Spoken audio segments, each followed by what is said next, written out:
Bonjour à tous, on se retrouve pour une nouvelle vidéo sur la chaîne Texama, cette fois-ci pour une vidéo de résumé de la présentation des nouvelles cartes graphiques AMD, une présentation qui était très attendue par beaucoup de gens. Ils ont présenté les 6800, 6800 XT et 6900 XT qui vont être des concurrentes directes aux 3 cartes graphiques Nvidia de la série 3000 qui sont déjà sorties. Donc oui, on a des grosses cartes graphiques haut de gamme de la part d'AMD et selon ce qu'ils ont montré, évidemment c'est ce qu'ils ont montré, donc c'est des benchmarks qu'ils ont sélectionnés tout ça, mais selon ce qu'ils ont montré, c'est extrêmement prometteur.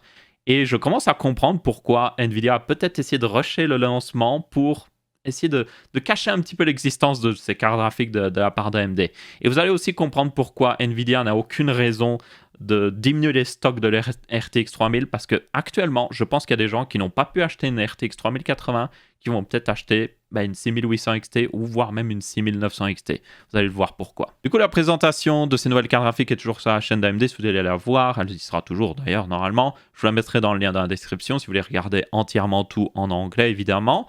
Et du coup, ils ont commencé par une présentation de cette nouvelle architecture, donc c'est RDNA 2.0. Je vous rappelle que RDNA, c'était l'architecture qu'ils avaient introduite avec les 5700 XT et 5700 et qu'ils ont découlé sur d'autres cartes graphiques. La RDNA 2.0, c'est aussi l'architecture qu'ils utilisent dans les nouvelles consoles de nouvelle génération. Donc ça, c'est aussi intéressant à noter. Et du coup, c'est une amélioration sur tous les points, vraiment. C'est toujours en 7 nanomètres, mais vraiment, ils ont l'air d'avoir fait pas mal de travail là-dessus parce que on atteint un niveau où, visiblement, AMD a à peu près la même efficacité énergétique que Nvidia. Et ça fait très longtemps que ce n'était pas arrivé pour information. Même avec les 5700 XT qui étaient gravés avec un meilleur process, c'était pas encore au même niveau qu'NVIDIA. Donc, regardons justement un petit peu ce que ça donne. Alors, avant de parler de l'architecture RDNA 2.0+, un petit peu en détail, on va passer directement au carte graphique. Je pense que la plupart des gens qui regardent cette vidéo veulent voir ça. Donc, notamment, ils ont montré la 6800 XT. J'essaie de retourner exactement au moment où il y a toutes les specs d'afficher. Voilà qui est mieux. Donc, 72 compute unit, une fréquence de 2000 MHz plus ou moins avec un boost à 2200. J'en parlerai un peu après, il y a un truc intéressant. L'Infinity Cache, 128 MB, on en parlera aussi dans les détails de l'architecture. 16 Go de GDDR6, c'est pas de la GDDR6X, mais c'est pas forcément un problème. Donc là c'est beaucoup plus confortable que ce qu'a fait Nvidia sur leur carte. Je vous rappelle que la 3080 a 10 Go et la 3070 a seulement 8 Go, ce qui n'est pas forcément limitant maintenant, mais pourrait l'être dans le futur. Et là, on ne le voit pas derrière le mec, mais c'est écrit 300 watts. Donc c'est une carte qui consomme 300 watts. Cette carte-là, cette 6800 XT, est la concurrente directe à la 3080. Donc ça veut dire que techniquement, selon ce qu'indique AMD, elle consomme un petit peu moins. La carte Nvidia, je vous rappelle, la 3080 est annoncée à 315 watts plus ou moins, 320 watts, ça dépend un petit peu les modèles. Donc ça, c'est déjà un truc assez intéressant. Le plus intéressant encore, c'est les performances. Donc ils ont montré quelques chiffres de performance qui sont évidemment, c'est fait par eux, donc c'est eux qui ont choisi les benchmarks et tout ça, donc il faut en tenir compte, hein, comme d'habitude. Mais bon, on va aller voir directement les vrais. Donc ça, ils montrent juste des FPS moyens, mais après, ils montrent justement en comparaison directe avec la 3080. Donc là, c'est en 4K pour information.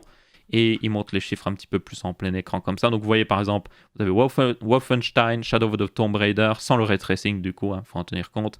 Resident Evil 3, Gears of War 5, Forza Horizon 4, Doom Eternal qui a souvent été utilisé par Nvidia dans leur présentation, The Division 2, Call of Duty. Donc c'est pas des jeux obscurs que AMD a quand même sélectionné en mode ouais, regardez, dans ce jeu très obscur on a plus de performance. C'est des jeux triple A, très connus, beaucoup joués par beaucoup de gens.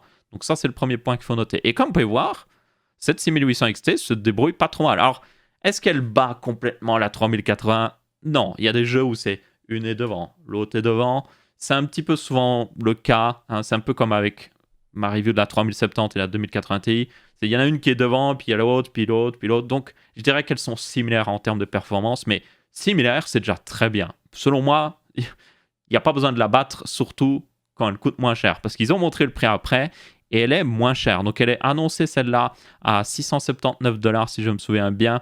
On verra le prix en euros avec les taxes et tout ça, mais normalement, elle devrait être moins chère que la 3080.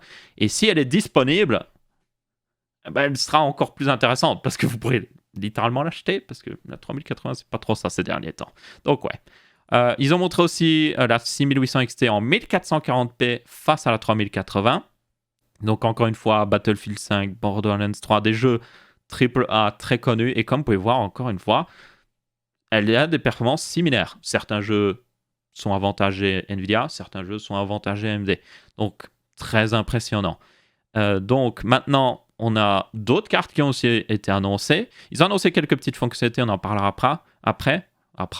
Je sais pas pourquoi, ça me donne un drôle d'accent. On va en parler après, hein. Et du coup, voilà le prix pour cette 6800 XT. C'est 649 $, encore une fois, sans les taxes et tout ça. Donc, il faudra voir le vrai prix en euros, hein, comme d'habitude. Donc, c'est un petit peu moins de 100 $ de différence que par rapport à la 3080. Donc, c'est-à-dire que normalement, si on confirmera avec les benchmarks, quand tous les reviewers auront une carte et qu'on pourra vraiment tester de manière indépendante, mais si elle a vraiment des performances similaires, ou même s'il est un petit peu moins performante, 649 $, c'est moins cher. Donc si elle coûte même 50 € moins cher, et surtout si elle est disponible, ça devrait être une carte très intéressante. En plus, avec 16 Go de GDDR6, ça pourrait être une carte aussi plus future-proof. Vous avez aussi une autre carte qui a été annoncée, du coup, comme je l'avais dit, donc c'est la RX 6800. Elle a des specs très similaires quand on y pense. Elle a toujours les 16 Go de RAM, elle a moins de compute unit, c'est ce qui fait qu'elle ait aussi une fréquence d'opération un petit peu inférieure, donc ce qui fait qu'elle consomme moins, 250 watts ici. Donc c'est la concurrente directe. Alors, en réalité, dans les graphes qu'ils ont montrés, vous pourriez vous dire « Ah, mais c'est la concurrente directe à la 3070 ». C'est techniquement le cas, mais ils l'ont comparé directement à la 2080 Ti. Et comme vous pouvez voir, là, c'est pas comme avant avec la 3080 où c'était similaire. Ici, elle est clairement supérieure à la 2080 Ti.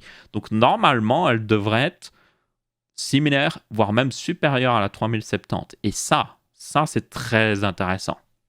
Parce que cette carte, évidemment, coûte moins cher que la 2080 Ti. Elle ne coûte pas vraiment moins cher que la 3070 par contre. Donc là, c'est un petit peu particulier. Mais si elle est vraiment plus performante, c'est logique qu'elle soit un peu plus chère. Donc, ils l'ont annoncé à 579 $. Donc vous voyez que les prix sont très proches l'un de l'autre. Là, par contre, c'est très particulier.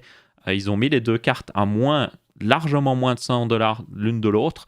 Donc je suppose que la stratégie ici, c'est de concurrencer vraiment la 3080, mais ils savent qu'ils arrivent à battre la 3070, donc ils se permettent d'être un petit peu plus cher, peut-être. À mon avis, ça doit être ça. Surtout que cette carte a 2 fois la capacité de mémoire de la 3070, donc encore une fois, elle serait certainement un choix plus future-proof pour beaucoup de gens.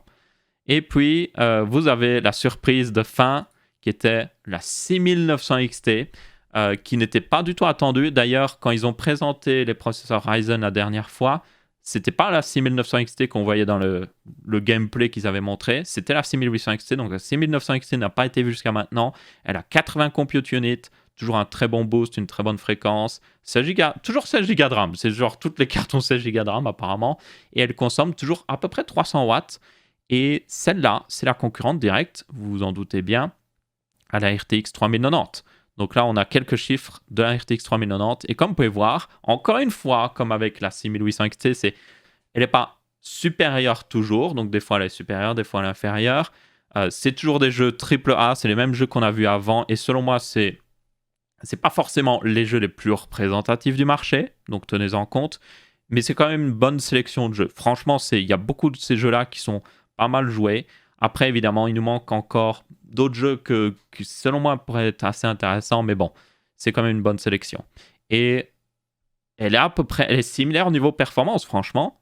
Il faudra évidemment confirmer tous ces benchmarks avec des tests indépendants, hein, qui ne viennent pas d'AMD, mais ça semble plutôt prometteur. Et du coup, si on saute plus loin dans la vidéo, on voit le prix, et là c'est le truc qui va faire mal à Nvidia, j'allais dire Intel. Intel, ils sont pas dans cette histoire, pas pour une fois en tout cas. Non, le prix, 999 $. Donc c'est clairement un prix premium par rapport à la 6800 XT, et elle est au final un peu plus véloce que la 6800 XT, hein.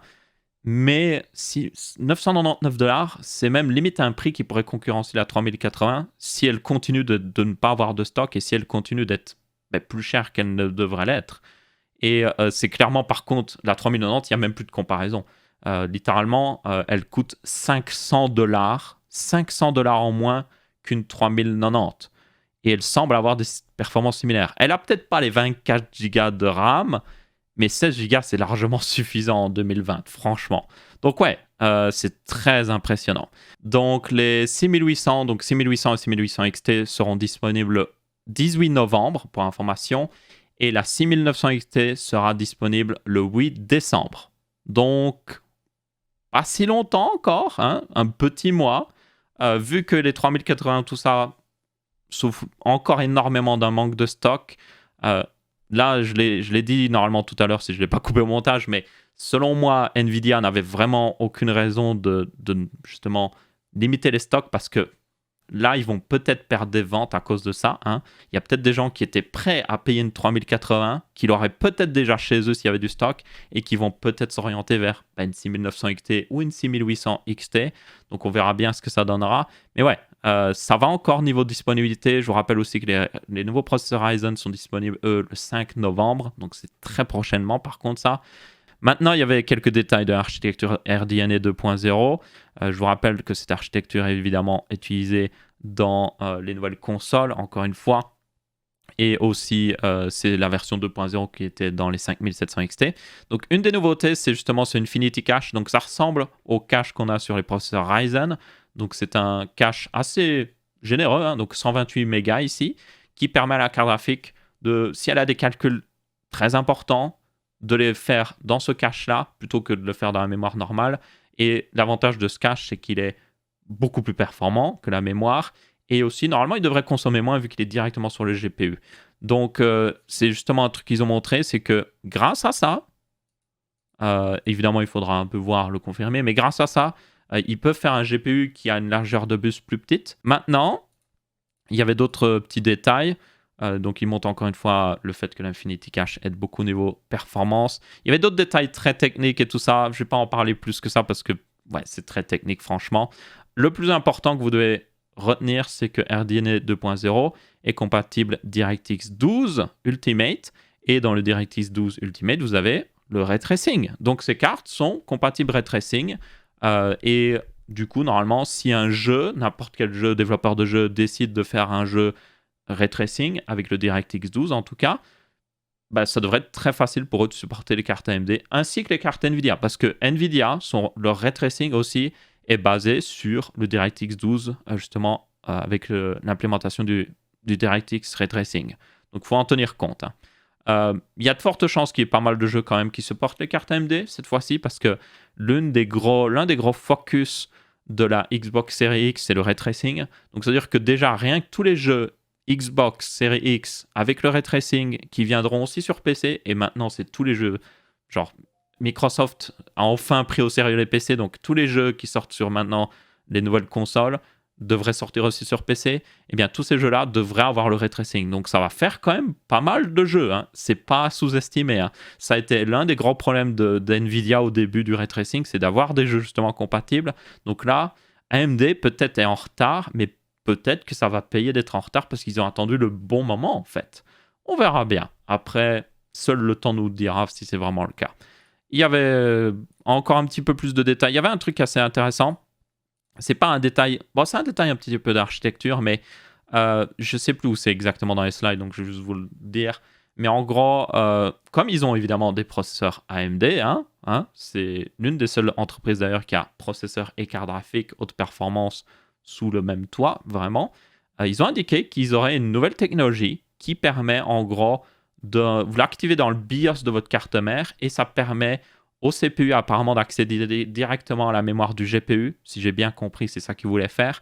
Donc visiblement, le CPU pourrait prendre des données peut-être du SSD et les mettre directement sur la mémoire de la carte graphique, quelque chose comme ça, et ça augmenterait les performances. On verra plus de détails dans le futur, ça demandera d'être testé franchement.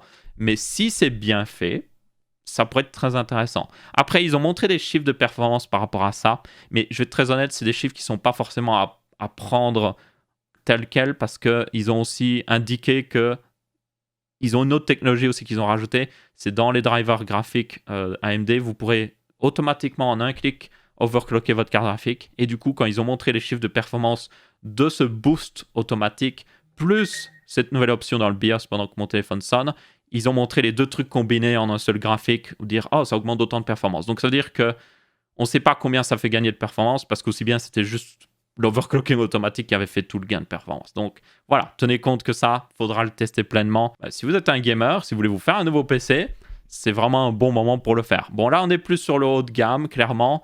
Donc là, ces cartes graphiques vont être certainement refaites, enfin, ils vont faire des versions plus petites de ces cartes graphiques. Donc on aurait une 6700 XT, une 6700, une 6600 XT, 6600 certainement, oui.